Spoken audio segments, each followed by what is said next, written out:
క్రీస్తునందు ప్రియమైన దేవుని వీళ్ళందరికీ, క్రైస్తవులకి, దైవ సేవకుల కుటుంబానికి, విశ్వాసుల యొక్క కుటుంబానికి మరొకసారి పరిశుద్ధ ఆత్మదేవుడు మనందరికీ దేవుని యొక్క వాక్కు ద్వారా మనని బలపరచడానికి ఈ సమయాన్ని మనకి ఇచ్చారు.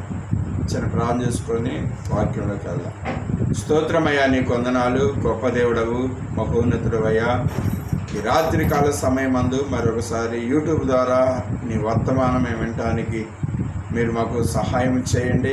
ఇప్పుడున్న పరిస్థితుల్లో సాతాను సమయం కొంచెంగా ఉందని గర్జించే సింహాలే తిరుగుతూ అయా ఎవరిని మింగుదామని చూస్తున్న పరిస్థితుల్లో సాతాను నుంచి అయా మేము మా కుటుంబాలు విడిపించబడలాగున నీ వాక్కు ద్వారా మమ్మల్ని మీరు బలపరచమని, మీరే ధైర్యపరచమని యేసు నామములో వేడుకొంచున్నాము తండ్రి, ఆమేన్. వాక్యాన్ని మరొకసారి మనం జ్ఞాపకం చేసుకున్నాం. మరొకసారి ఈ రీతిగా మిమ్మల్ని అందరూ కూడా కలుసుకోవడం మాకు ఎంతో సంతోషంగా ఉంది. దేవుని యొక్క వర్తమానంలోనికి మనం వెళ్దాం. దేవుడు ఇప్పుడున్న పరిస్థితుల్లో సాతాను ఎక్కడ చూసినా కూడా సేవకుల మీద, సేవకుల కుటుంబాల మీద, విశ్వాసుల కుటుంబం మీద చాలా దాడి చేస్తున్నాడు. పరిస్థితి చాలా దారుణంగా ఉంది. ఒక పక్క లాక్డౌన్ విషయంలో ఆరాధన జరగక దైవజనులు విశ్వాసుల్ని దర్శించే అవకాశం లేకపోవడం ద్వారా సాతాను ఇదే అదునుగా వాడు సమయం కూడా కొంచెంగా ఉందని తెలుసుకొని గర్జించే సింహాలే ఎవరు దొరుకుతారని రాత్రి మగలు కూడా పనిచేస్తున్నాడు. వాడికి రాత్రి అనేది లేదు, పగలనేది లేదు. అందుకే ఈరోజు దైవజనుల యొక్క కుటుంబాల్లో కానీ, విశ్వాసుల యొక్క కుటుంబాల్లో కానీ యవనస్తులు చాలామంది దేవుని సన్నిధికి, దేవునికి దూరంగా ఉంటున్నారు. దైవజనుల కుటుంబంలో కూడా యవనస్తులు కానీ, చిన్నపిల్లలు కానీ సాతాను ప్రార్థన చేయనీయకుండా, వాక్యం చదవనీయకుండా, వాక్యానుసారంగా జీవించకుండా వాడు అనేక రకాలుగా దైవజనుల కుటుంబాల మీద, విశ్వాసుల కుటుంబం మీద వాడు దాడి చేస్తున్నాడు. ఎక్కడ చూసినా కూడా వాడి పని బలంగా మనం చూస్తూ ఉన్నాం. వాడి కార్యాలు ఎక్కువగా జరుగుతున్నాయి. ముఖ్యంగా యవనస్తులు, చిన్నపిల్లలు దేవుని భయం లేకుండా జీవిస్తున్నారు. దేవుని యొక్క వాక్యం యొక్క ఇలువేంటో తెలవకుండా జీవిస్తున్నారు. ఎక్కడ చూసినా కూడా ప్రార్థనకి ఇలువ లేదు, వాక్యానికి ఇలువ ఇవ్వకుండా, దేవుని యందు భయభక్తులు లేకుండా ఈరోజు ప్రేమ అనే వ్యవహారాల్లో కానీ, ఫోన్ ద్వారా కానీ వారు విలువైన సమయాన్ని పాడు చేసుకుంటున్నారు.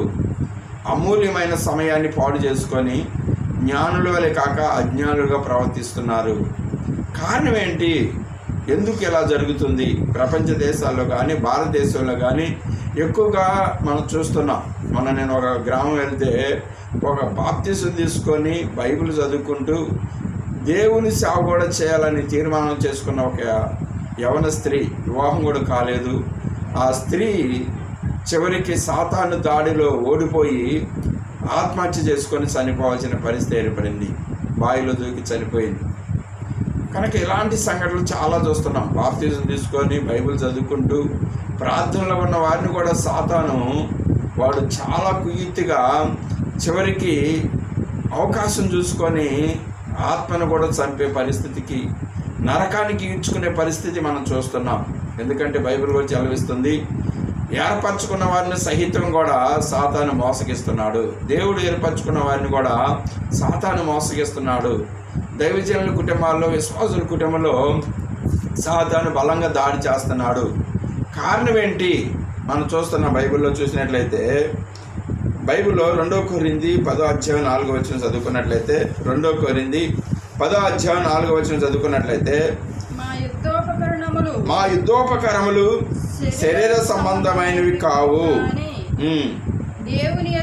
దేవుని ఎదుట దుర్గములను పడదోయ జాలినంత బలము కలవై ఉన్నవి. చూశారండి, ఇక్కడ అపోస్తలుడైన పౌలు గారు కొరింథీ సంఘానికి రాస్తున్నాడు. మా యుద్ధోపకరములు శరీర సంబంధమైనవి కావు అంటే అవి మాంసయుక్తమైనవి, భౌతికమైనవి, వస్తు సంబంధమైనవి కావు. బాంబులు, తోటాలు, ట్యాంకుల లేక యుద్ధ విమానాలు కావు, కానీ దేవుని ఎదుట దుర్గాలను పడదోయ జాలినంత బలము కలవై ఉన్నవి. దేవుని స్తోత్రం, హల్లెలూయా. పౌలు గారు అంటాడు ఏంటంటే యుద్ధోపకరణాలు ఏంటంటే దేవుని ఎదుట దుర్గాలను పడదోయే జాలినంత బలము కలవై ఉన్నవి. కాబట్టి దేవుడు మనకిచ్చాడు ఆయుధాలు. సాతాను దగ్గర బలం లేదు. సాతాన్ని మనం ఓడించగలం. సాతాను మన కాలు కింద వేసి శీఘ్రంగా సితక దొక్కిస్తానని రోమాపత్రికలో ఉంది. మరి ఎందుకు సాతాన్ని మనం కాలు కింద వేసి సితక దొక్కాల్సిన సాతాను మన కుటుంబాల మీద వాడు పని చేయడానికి, మన సంఘాల మీద పని చేయడానికి, మన యొక్క ఆర్థిక వ్యవస్థ మీద పని చేయడానికి, మన ఆరోగ్యాల మీద పని చేయడానికి కారణం ఏంటంటే దేవుడు మనకిచ్చిన ఆయుధాలను మనం మరిచిపోయాము. దేవుడిచ్చిన ఆయుధాలు మనం వాటి యొక్క విలువేంటో తెలుసుకోకపోవడం ద్వారా, ఆ దేవుడిచ్చిన ఆయుధాలను మనం ఉపయోగించకపోవడం ద్వారా ఈరోజు సాతాను వాడి ఇష్టానుసారంగా క్రైస్తవుల మీద, విశ్వాసుల కుటుంబాల మీద వాడు దాడి చేస్తున్నాడు. అందుకని పౌలు గారు అంటాడు, మా దగ్గర ఆయుధాలు ఉన్నాయి, బలమైన ఆయుధాలు, దేవుని ఎదుట దుర్గాలను పడదోయి జాలినంత బలము కలవై ఉన్నవి ఆయుధాలంట. ఏమిటి ఆయుధాలు? ఏ విషయాల్లో? ఇక్కడ అంటాడు సాతాను దుర్గాలను, ఇక్కడ సాతాను దుర్గాలను సూచిస్తుంది. మరో మాటలో చెప్పాలంటే దేవుడు మనకు ఆత్మీయ ఆయుధాలను అనుగ్రహించి ఉన్నారు. ఆత్మీయ ఆయుధాలు మనకు ఉన్నాయి. అవి దుర్గాలను కూడా పడదోలినంత బలం గలవి. ఆత్మీయ ఆయుధాలు మనం ఉపయోగించకపోవడం ద్వారా ఈరోజు మనం సాతాను చేతిలో ఓడిపోతున్నాం, అపవాది చేతిలో ఓడిపోతున్నాం. జయం పొందుకోవాల్సిన మనము సాతాన్ని ఓడించి, సాతాన్ని మన కాళ్ళ కింద సితకదొక్కి మనం ఆత్మీయ జీవితంలో జయ జీవితం పొందాల్సిన మనము ఈరోజు సాతాను చేతిలో ఓడిపోవడానికి కారణం ఏంటంటే దేవుడిచ్చిన ఆయుధాలను మనము పక్కన పెట్టి, దేవుడిచ్చిన ఆయుధాలను మనం వాడకపోవడం ద్వారా ఈరోజు ఓటమిని మనం చూస్తున్నాము, అపజయాలు మనం చూస్తున్నాము. అందుకని పౌలు గారు అంటాడు, ఏమంటున్నాడు అంటే ఇక్కడ ఆత్మీయ ఆయుధాలు అనుగ్రహించి ఉన్నాడు కనుక దాడి కొరకు 4 ముఖ్యమైన ఆత్మీయ ఆయుధాలను లేఖనాలు మనం బయలుపరుస్తున్నాయి. ఆత్మీయ ఆయుధాలు ముఖ్యమైనవి 4 ఉన్నవి.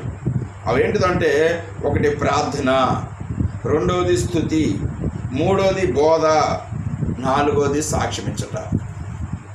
మనం ఎల్లప్పుడూ ప్రార్థించినట్లయితే, దేవుని స్తుతించినట్లయితే, దేవుని వాక్యాన్ని మనం ప్రకటిస్తూ, వాక్యాన్ని ధ్యానిస్తూ ఉన్నట్లయితే, మనం ఒక సాక్షిగా ఉన్నట్లయితే, దేవుని కొరకు ఒక సాక్ష్యం కలిగిన జీవితం కలిగి ఉన్నట్లయితే, ఈ 4 ఆయుధాల ద్వారా కూడా సాతాన్ని మనం ఓడించగలము. సాతాన్ని మనం మన కాళ్ళ కింద వేసి శీఘ్రంగా దేవుడే మనని సితకు దొక్కిస్తాడు. ఈ ఆయుధాలను మనం ఉపయోగించుకున్నట్లయితే దేవుడు మనకు ఆత్మీయ ఆయుధాలు ఇచ్చాడు. అవి చాలా బలము కలిగినవి, శక్తి కలిగిన ఆయుధాలు. ఈ లోకంలో ఈ లోకానుసారమైన ఆయుధాల కంటే కూడా దేవుడు మనకిచ్చిన ఆయుధాలు చాలా బలము గలవి. కనుక ఈరోజు మనము ఆ విషయంలో నిర్లక్ష్యం చూపిస్తున్నాం. ప్రార్థన అంటే చాలామందికి కష్టంగా ఉంటుంది. పని చేసుకోవడానికి ఎంతైనా ఇష్టపడుతున్నాం. లాక్డౌన్ సమయంలో పని లేదని చెప్పి చాలామంది భయపడుతున్నారు. కానీ ఆ సమయము దేవుని దగ్గర గడిపితే, దేవుళ్ళో గడిపితే దేవుడు మన అవసరాలు తీరుస్తాడు, దేవుడు మనని పోషిస్తాడు. దేవుడు ఇశ్రాయేలు ప్రజలను పోషించాడు ప్రార్థనల ద్వారా. కాబట్టి ఈరోజు మనకి ప్రార్థన యొక్క ప్రాముఖ్యత ఎందుకు తెలవకపోవడం ద్వారా, ప్రార్థన యొక్క శక్తి ఎందుకు తెలవకపోవడం ద్వారా, ప్రార్థనకు మనం విలువ ఇవ్వకపోవడం ద్వారా చాలా కుటుంబాలు, సేవకుల కుటుంబాలు కానీ, విశ్వాసుల కుటుంబాలు కానీ ఈరోజు అనేక పరిస్థితులు వారందరికి వారుగానే కొని తెచ్చుకున్నట్లుగా ఉంటుంది. సాతాను పూర్తిగా అపజయాల బాటలో మనని నడిపిస్తున్నాడు. కాబట్టి రాత్రి కాల సమయమందు దేవుడిచ్చిన ఆయుధాలు మనం ధరించినట్లయితే, వాటి యొక్క శక్తిని మనం తెలుసుకున్నట్లయితే సాతాన్ని ఈజీగా, సులువుగా మన కాళ్ళ కిందనే దేవుడు సితక దొక్కిస్తానన్నాడు. మొట్టమొదటి ఆయుధం ఏంటిదంటే ప్రార్థన. అందుకని మనం బైబిల్లో చూసినట్లయితే ఎఫెసీయులకు రాసిన పత్రిక 6వ అధ్యాయం 18వ వచనంలో ఆత్మ వలన ప్రతి సమయమునందును ప్రతి విధమైన ప్రార్థనను విజ్ఞాపన చేయుచు ఆ విషయమై సమస్త పరిశుద్ధుల నిమిత్తమును పూర్ణమైన పట్టుదలతో విజ్ఞాపన చేయుచు. హల్లెలూయా. ఇక్కడ పైన కవచాలు చెప్పి చివరికి ఏమన్నాడంటే పౌలు గారు ముందు మనం ధరించుకోవాల్సిన కవచాల గురించి చెప్పాడు. చివరికి ఏమన్నాడంటే ఆత్మ వలన ప్రతి సమయమందును ప్రతి విధమైన ప్రార్థనను విజ్ఞాపన చేయొచ్చు. కాబట్టి ప్రతి సమయంలో మనం ప్రార్థన చేయాలి, విజ్ఞాపన చేయాలి. ప్రతి విషయంలో, అది చిన్నదే కానీ పెద్దదే కానీ, ఆత్మ వలన ప్రతి సమయమందును ప్రతి విధమైన ప్రార్థనను విజ్ఞాపన చేయించు ఉన్నట్లయితే మనం చాలా ఆత్మీయ జీవితంలో బలంగా ఉంటాము. మన శత్రువైన అపవాదిని ఈజీగా మన కుటుంబం మీదకి రాకుండా, మన కుటుంబం మీద దాడి చేయకుండా మన కుటుంబాన్ని కాపాడుకోగలుగుతాము. ప్రార్థన చాలా విలువైనది, ప్రార్థన చాలా శక్తి కలిగినది. మొదటి శతాబ్దంలోనే అపవాది ఎప్పుడైతే యేసు ప్రభువుని సిలువ వేసి చంపారో వెంటనే అపోస్తుల మీద దాడి చేయడం మొదలుపెట్టాడు. అపోస్తులు సువార్త ప్రకటిస్తుంటే, అనేకమైన సంఘాలు కడుతుంటే సాతాను ఏం చేసిందంటే, ఒక హేరోదు రాజైన హేరోదు ఏమనుకున్నాడు, ఆ కాలమందు పరిపాలన చేస్తున్న రాజైన హేరోదు యూదుల దృష్టిలో మంచివాడు అనిపించుకోవాలని, యూదులందరూ కూడా అతన్ని కొనియాడాలని,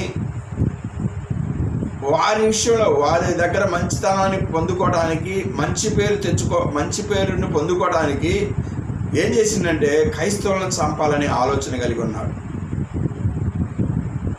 ఆలోచన కలిగి ఉండి యాకోబును పేతురు గారిని ఇద్దరిని కూడా పట్టి బంధించి చెరసాలలో వేసి మొట్టమొదటిగా యాకోబును చంపాడు.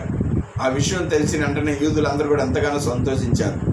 అప్పుడు అనుకున్నాడు, యూదులందరూ కూడా నా విషయంలో ఎంతో సంతోషంగా ఉన్నారు కాబట్టి నేను ఇంకా వారిని సంతోషపరచాలా యూదులందరిని అని చెప్పి పేతురుని కూడా చంపడానికి అతను ఏం చేసిందంటే ఆ చెరసాల్లో ఎలాగ బంధించాడు చూడండి. అక్కడ చెరసాల్లో చూసినట్లయితే అపోస్తుల కార్యములు 12వ అధ్యాయము 1 నుంచి 6వ వచనం వరకు చదువుతాం.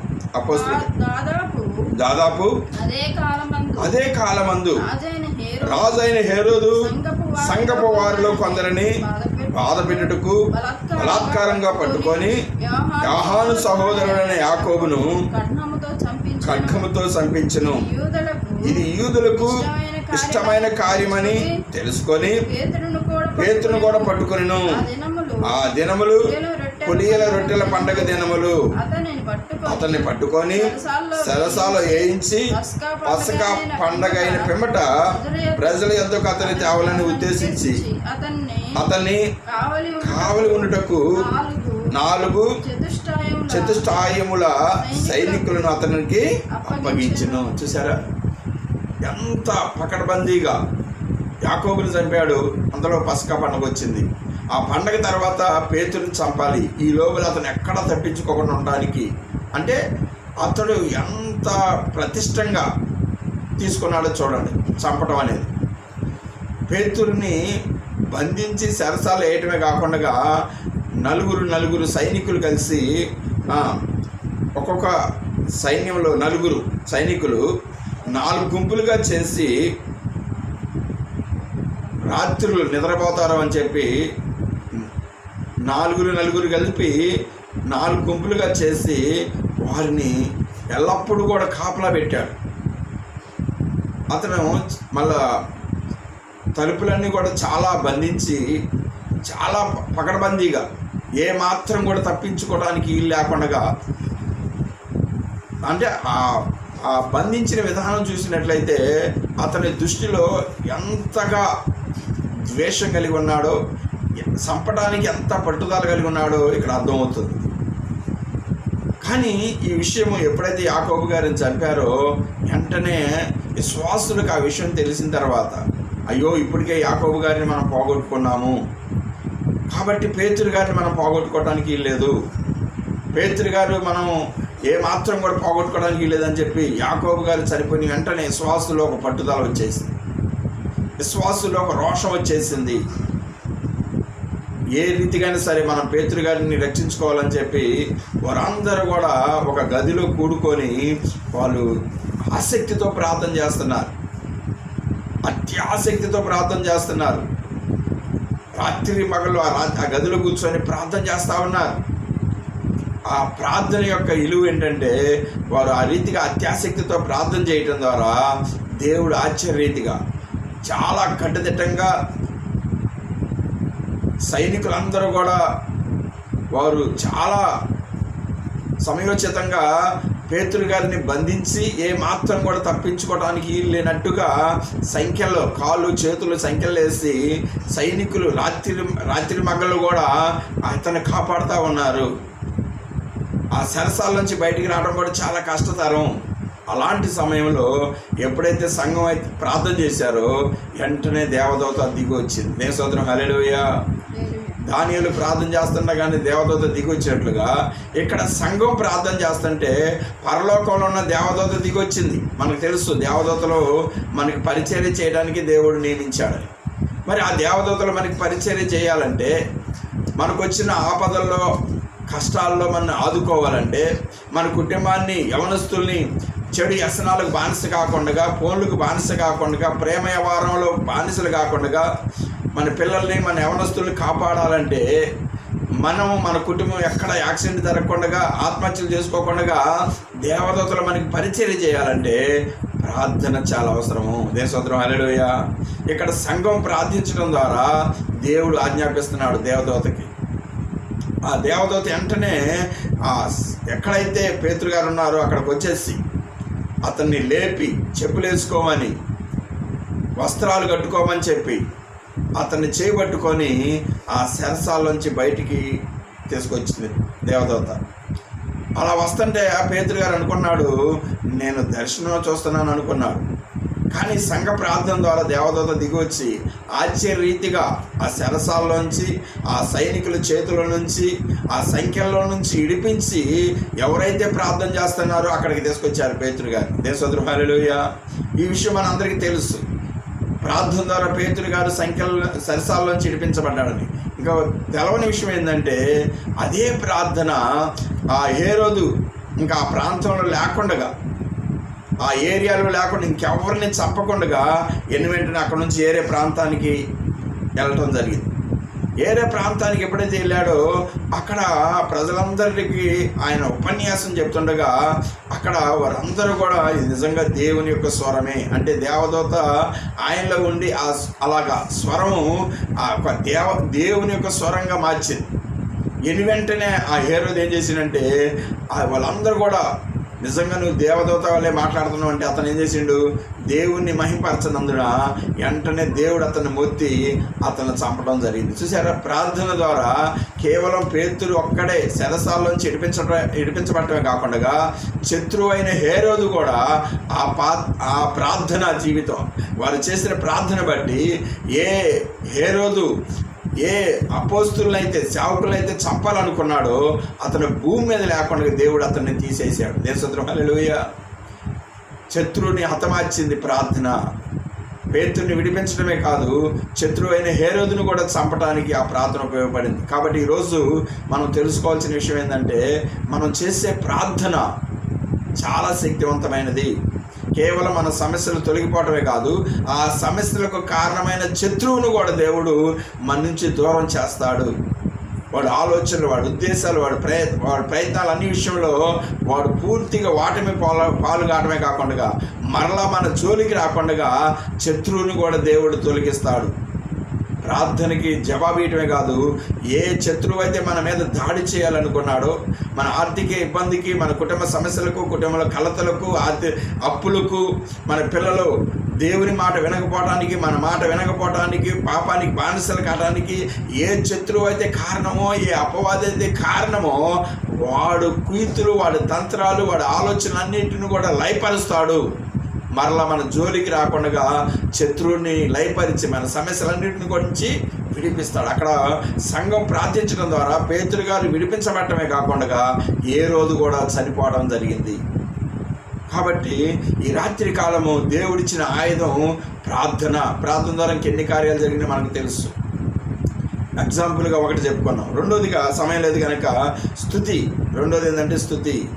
మనం దేవుణ్ణి స్తుతించడం అనేది ఒక ఆయుధం. ప్రార్థన అనేది ఒక ఆయుధం. దేవుణ్ణి స్తుతించడం కూడా ఆయుధమే. చూడండి, మనం చూసినట్లయితే రెండో ఆయుధం దేవుణ్ణి స్తుతించడం. చూడండి, నిర్గమకాండము 15వ అధ్యాయము 10-11 వచనాలు మనం చూసినట్లయితే, నిర్గమకాండము 15వ అధ్యాయము 10-11 వచనాలు. నీవు నీ గాలిని విసరజేసితివి, సముద్రమును వారిని కప్పెను, వారు మహా అగాధమైన నీళ్ళలో శేషం వలె మునిగిరి. యెహోవా, ఏల్పుల్లో నీ వంటి వాడెవడు? పరిశుద్ధతను బట్టి నీవు మహనీయుడవు. స్తుతి కీర్తనలను బట్టి అక్కడ ఉంది పూజ్యుడవు. అద్భుతాలు చేయవాడు నీ వంటి వాడు ఎవడు? దేని సోదరు, హల్లెలూయా. చూశారండి, స్తుతి కీర్తనలను బట్టి పూజ్యుడవు, అద్భుతాలు వాడవు నీ వంటి వాడెవడు? దేని సోదరు, హల్లెలూయా. కాబట్టి స్తుతి కీర్తనలను బట్టి దేవుడు అద్భుతాలు చేయవాడు, ఆశ్చర్యకార్యాలు జరిగించేవాడు. ఇక్కడ ఆశ్చర్యకార్యాలు జరిగించాడు. గాలిని విసరజేసి సముద్రాన్ని పాయలు చేసి శత్రువుల చేతిలో నుంచి, ఐగుప్తులు అనే సైన్యం చేతుల నుంచి ఇశ్రాయేల్ ప్రజల్ని విడిపించడమే కాకుండా ఆ శత్రువుల్ని మరలా వారికి కనపడకుండా అదే సముద్రములో వాళ్ళని శవాలుగా మార్చాడు. అందుకే వాళ్ళు దేవుని స్తుతిస్తున్నారు. మనకు బైబిల్లో చూసినట్లయితే దేవుణ్ణి స్తుతించడం ద్వారా ఎరుకో గోడలు మనకు తెలుసు కదా. ఎరుకో పట్టణము, ఇశ్రాయేల్ ప్రజలు ఎరుకో పట్టణాన్ని, ఎరుకో పాలు తేనెల ప్రపంచ దేశాన్ని స్వాధీనపరచుకోమంటే వారు అక్కడికి వెళ్ళిన తర్వాత చుట్టూ కూడా పారి గోడలు ఉన్నాయి. ఆ ఎరుకో పట్టణంలోకి వెళ్ళడానికి చుట్టూ బలమైన పారి గోడలు ఉన్నాయి. అసలు ఆ పారి గోడలు, ఆ ప్రాకారాలు దాటి వెళ్ళటం ఎవరి తరము కాదనమాట. అంత బలంగా కట్టుకున్నారు. శత్రువులు రాకుండా, శత్రువుల చేతుల నుంచి వాళ్ళ దేశాన్ని రక్షించుకోవడానికి చుట్టూ కూడా బలమైన పారిగోడలు కట్టేసి ఆ శత్రువు లోపలికి రాకుండా వారు చాలా కట్టుదిట్టంగా ఉన్నప్పుడు దేవుడు ఒకటే చెప్తున్నాడు, మీరు ఆ పారిగోడ చుట్టూ మీరేం చేస్తారు? 7 రోజులు ముందు 6 రోజులు రోజుకొకసారి తిరగండి, 7వ రోజు 7 సార్లు తిరగండి. ఆ తర్వాత చివరి తిరిగేటప్పుడు మీరేం చేస్తారు? దేవుని స్తుతించండి, బోర్లు పట్టుకొని ఓదండి, దేవుని స్తుతించమన్నప్పుడు ఎప్పుడైతే దేవుని యొక్క ఆజ్ఞ ప్రకారంగా వారు దేవుని స్తుతించడానికి, ఆర్భాటించడానికి, బోర్లు వదడానికి ఎప్పుడైతే ప్రయత్నం చేశారో వెంటనే ఆ బలమైన పారిగోళ్ళన్నీ కూడా కూలిపోయి ఆ యొక్క దేశంలోకి వెళ్ళి శత్రువులందరినీ కూడా హతమార్చి ఆ దేశాన్ని స్వాధీనపరుచుకున్నారు. దేశోత్తరం, హల్లెలూయా. ఇంకా పౌలు శీలలు కూడా శరసాలు వేసినప్పుడు అర్ధరాత్రి వేళ దేవుని స్తుతించినప్పుడు శరసాలు పునాదులు అదివి, సంఖ్యలు తెగిపోయి తలుపులు తెరవబడి వెంటనే అక్కడున్న శరసాల నాయకుడు వీళ్ళందరూ కూడా పారిపోయారనుకొని వెంటనే వచ్చేసి చూస్తే అప్పుడు అంటారు పౌలు గారు, మీరు ఏమాత్రం కూడా హాని చేసుకోవద్దు, మేము ఎక్కడికి పారిపోలేదని. అట్లా వెంటనే శరసాల నాయకుడు రక్షణ పొందుకొని కుటుంబంతో కూడా రక్షణ పొందుకుంటారు. దేశోత్తరం, హల్లెలూయా. కాబట్టి మన ఆయుధం మొట్టమొదట ప్రార్థన, రెండవది దేవుణ్ణి స్తుతించడం ద్వారా శత్రువుని మనం హతమార్చినట్లు అవుతుంది అనమాట. దేవుని యొక్క శక్తిని మనం, దేవుని యొక్క బలాన్ని మనం పొందుకొని అపవాది యొక్క కుయుక్తులను మనం ఎదిరించగలము. గిద్యోను కూడా కేవలం 300 మందితో శత్రు సైన్యం మీదకి యుద్ధానికి వెళ్ళినప్పుడు 300 మందిని 3 గుంపులు చేసి కొండలు పగలగొట్టుకుంటూ బోర్లు ఊదుకుంటూ డ్యూటీలు వెలిగించడం ద్వారా, దేవుని స్తుతించడం ద్వారా అక్కడ గిద్యోను కూడా జయమొచ్చింది. కాబట్టి ఈరోజు మనము ప్రార్థనా జీవితం కలిగి ఉండాలి. ప్రార్థన విషయంలో ఈరోజు చాలామంది నిర్లక్ష్యం చూపిస్తున్నారు. కుటుంబ విషయంలో కానీ, వ్యక్తిగత విషయంలో కానీ, కుటుంబ ప్రార్థనలో, వ్యక్తిగత ప్రార్థనలో చాలా నిర్లక్ష్యం చూపించడం ద్వారా ఈజీగా మన కుటుంబాలను సాతాను దాడి చేసి వశపరుచుకుంటున్నాడు. కాబట్టి రాత్రి కాలము దేవుడు నీతో మాట్లాడుతున్నాడు. ప్రార్థన ఒక ఆయుధం అనేది, దేవుణ్ణి స్తుతించడం అనేది ఒక ఆయుధము. మూడోదిగా మనము చూడండి, మూడోదిగా వాక్యాన్ని ప్రకటించాలి. మూడోది దేవుని యొక్క వాక్యాన్ని మనము ధ్యానిస్తూ వాక్యాన్ని మనం ప్రకటించినప్పుడు, వాక్యం అని చూడండి, అక్కడ దేవుని స్తోత్రం, హల్లెలూయా. 2 తిమోతి 4:1-4. 2 తిమోతి 4:1-4. దేవుని ఎదుటను సజీవులకును మృతులకును తీర్పు తీర్చు క్రీస్తు యేసు ఎదుటను ఆయన ప్రత్యక్షత తోడు, ఆయన రాజ్యము తోడు నేను ఆనబెట్టి చెప్పినదేమనగా, వాక్యమును ప్రకటించుము, సమయమందును అసమయమందును ప్రయాసపడము, సంపూర్ణమైన దీర్ఘ శాంతముతో ఉపదేశించుచు ఖండించుము, గద్దించుము, బుద్ధి చెప్పుము. ఎందుకనగా జనులు హితబోధను సహింపక దురద చెవులు గలవారై తమ స్వకీయ దురాశలకు అనుకూలమైన బోధకులను తమ కొరకు పోగు చేసుకొనెను. సత్యమునకు సెవియొక కల్పనా కథల వైపు తిరుగు కాలము వచ్చాను. కాబట్టి ఈరోజు సత్యానికి చెవి ఒక కల్పనా కథల వైపు ప్రజలు తిరుగుతున్నారు. కారణం ఏంటంటే సత్యానికి లోబడితే వారు పాపాన్ని విడిచిపెట్టాలని, వారి ఆశలు వారి కోరికలు విడిచిపెట్టాలని చెప్పి వారికి అనుకూలమైన బోధల కొరకు ప్రజలు చెవిగొగ్గుతున్నారు. కనుక ఇక్కడ ఏమంటున్నారంటే వాక్యాన్ని ప్రకటించుము, సత్యవాక్యాన్ని ప్రకటించుము, సమయమందును అసమయమందును ప్రయాసపడుము, సంపూర్ణమైన దీర్ఘ శాంతముతో ఉపదేశించుము, ఖండించుము, గద్దించుము, బుద్ధి చెప్పుము. కాబట్టి ఈరోజు మనము వాక్యాన్ని ఇంట్లో మనం ప్రకటించాలి, పిల్లలకు వాక్యాన్ని ప్రకటించాలి, ఇంటి వారికి వాక్యాన్ని మనం చెప్పాలి, వాక్యాన్ని చదవాలి, ఆ వాక్యాన్ని మనం చెప్తూ ఉండాలి. మనం ఏమాత్రం కూడా మొహమాటం పడకుండా, అయ్యో వాక్యం చెప్తే నా ఇంటి వారు నాకు శత్రువులు అవుతారు అని చెప్పి, నా బంధువులు నాకు శత్రువులు అవుతారని చెప్పి, నా స్నేహితులు నాకు శత్రువులు అవుతారని చెప్పి నువ్వు మౌనంగా ఉండకూడదు. ముందు నీ వాక్యాన్ని నీకు నువ్వు ప్రకటించుకోము, నీకు నువ్వు బోధించుకో, ఆ తర్వాత ఇతరులకు బోధించును. ఆ వాక్యము 2 అంచులు గల ఖడ్గం కాబట్టి శత్రువైన సాతాను మనము జయించగలము. కాబట్టి మన ఆయుధాలు ఒకటి ఏంటంటే ప్రార్థన, 2వది స్తుతి, 3వది వాక్యము. ఇంకా సమయం లేదు కనుక 4వది కూడా మనం క్లుప్తంగా చెప్పుకొని మనం ముగించుకుందాం. 4వది సాక్ష్యం.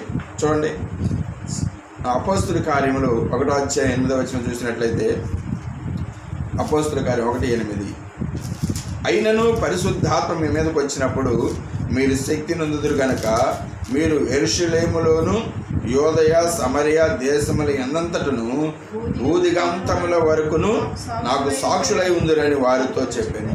కాబట్టి ఇక్కడ సాక్ష్య జీవితం కలిగి ఉండాలి. మనం సాక్ష్యం చెప్పటం వేరు, సాక్షులై ఉండటం వేరు. కాబట్టి ఈరోజు మన సాక్ష్యాన్ని బట్టి, అంటే మనం దేవుని నమ్ముకున్న తర్వాత మనం దేవుళ్ళో నడిచేటప్పుడు మన బ్రతుకు ఒక సాక్ష్యంగా ఉండాలా, మన నడక ఒక సాక్ష్యంగా ఉండాలా, మన ప్రవర్తన ఒక సాక్ష్యంగా ఉండాలా, మన చూపు ఒక సాక్ష్యంగా ఉండాలా, మన ఆర్థికంగా దీవించబడటం కూడా ఒక సాక్ష్యంగా ఉండాలి. మనం ఒక సాక్షిగా ప్రజలు కనపడాలి.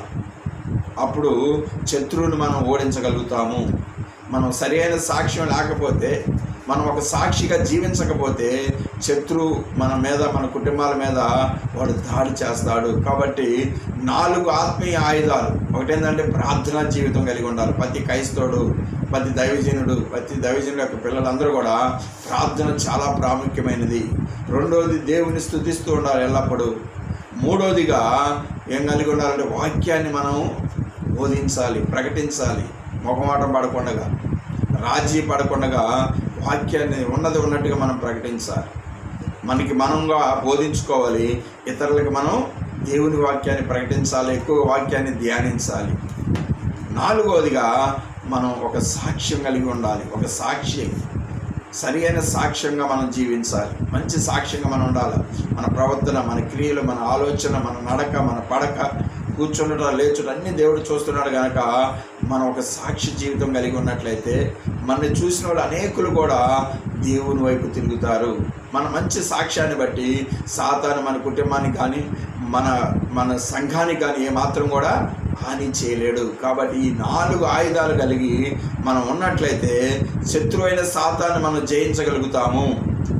ఆత్మీయ జీవితంలో మనం ముందుకు సాగి దేవుని ఎదుట మనం నిలబడగలుగుతాము. కాబట్టి రాత్రి కాలమందు మరొకసారి మనం పరిశీలన చేసుకుందాం. దేవుడు మన కుటుంబాలను దేవుని కొరకు మనం నిలబడాలంటే, ఈ చివరి దినాల్లో దేవుని రాకడలో మనం ఎత్తబడాలంటే యుగ యుగాలు పరలోక రాజ్యంలో మనం జీవించాలంటే ఖచ్చితంగా ఆత్మీయ ఆయుధాలైన ప్రార్థన, స్తుతి, దేవుని వాక్యాన్ని ప్రకటించటం, ఒక సాక్షిగా జీవించటం, ఈ 4 ఆయుధాలతో శత్రువైన సాతాను మనం జయించి మన కుటుంబాలను దేవుని కొరకు మనం సంపాదించుకోగలుగుతాం. దేవుడిచ్చిన ఆశీర్వాదాలను సమృద్ధిగా మనం అనుభవించగలుగుతాం. దేవుడిచ్చిన ఆరోగ్యాన్ని మనం ఆరోగ్యం కలిగి ఉంటాం. దేవుడిచ్చిన ఆరోగ్యంతో మనం మంచి ఆరోగ్యం కలిగి ఉంటాం. ఈ కరోనా వైరస్ కానీ, కరువులు కానీ, ఈ తెగుళ్ళు కానీ, లోకంలో వచ్చే ఏ శాపం మన కుటుంబానికి రాదు. కాబట్టి ఈ 4 ఆయుధాలతో ఎల్లప్పుడూ మనం సిద్ధంగా ఉన్నట్లయితే శత్రువు ఏ రీతిగా మన మీదకి వచ్చినా సరే మనం వాడిని ఓడించగలం. వాడు కుయుత్తుతో వస్తాడు, వాడు తంత్రగొట్టి, వాడు కుయుత్తిగా వస్తాడు, డైరెక్ట్గా రాడు. కాబట్టి వాడు ఏ రీతిగా వచ్చినా, ఏ విధంగా వచ్చినా సరే వాడిని మనం ఓడించి మన కుటుంబాలను మనం కాపాడుకొని దేవుని ఎదుట మనం నిలబడి దేవుని రాకడలో మనం ఎత్తబడి యుగ యుగాలు దేవుని యొక్క రాజ్యంలో మనము ఉండగలుగుతాం. ఈ వాక్యము దేవుడు మన ఎన్నికల్లో దేవుడు దీవించను గాక. ప్రార్థన చేసుకుందాం. సకల ఆశీర్వాదాలకు కారణభూతురా నీకు వందనాలు. ఈ రాత్రి కాల సమయమందు నా ప్రభా, అయ్యా నాయన తండ్రి, సాతాను గర్జించే సింహం వలె ఎవరిని మింగుదామని చెప్పి వాడు సేవకుల మీద, సేవకుల కుటుంబాల మీద, విశ్వాసుల కుటుంబాల మీద దాడి చేస్తుండగా మీరు మాకు ఆయుధాలు ఇచ్చి ఉన్నారు ప్రభా. వాడిని జయించడానికి, వాడిని ఓడించడానికి, వాడు మా పాదాల కింద శీఘ్రంగా చితకదొక్కడానికి నా ప్రభా మీరు ఆత్మీయ ఆయుధాలు మాకు ఇచ్చి ఉండగా, అయ్యా ఆత్మీయ ఆయుధాలైన ప్రార్థన, స్తుతి, అయ్యా వాక్యము, నాయన సాక్ష్యము, ఈ 4 ఆయుధాలను నేను ఉపయోగించుకొని సాతాన్ని ఓడించిన ఆయన మేము మా కుటుంబాలు క్షేమంగా ఉండి నువ్వు ఇచ్చిన ఆశీర్వాదాలు అనుభవిస్తూ నాయన నువ్వు త్వరగా రానే ఉన్నావు గనక నీ రాకడలో మేము ఎత్తబడి యుగ యుగాలు నీతో కలిసి పరలోకంలో ఉండడానికి మీరు సహాయం చేయమని ఈ 4 ఆయుధాలు ప్రతి ఒక్కరు కూడా ఉపయోగించుకొని ఒక దేవుని యొక్క బలము కలిగి శత్రువును ఓడించే కృపను దయచేయమని యేసు నామములో అడిగేట్టుకొంచున్నాము తండ్రి. ఆమేన్. దేవుడు మిమ్మల్ని అందరూ దీవించును గాక.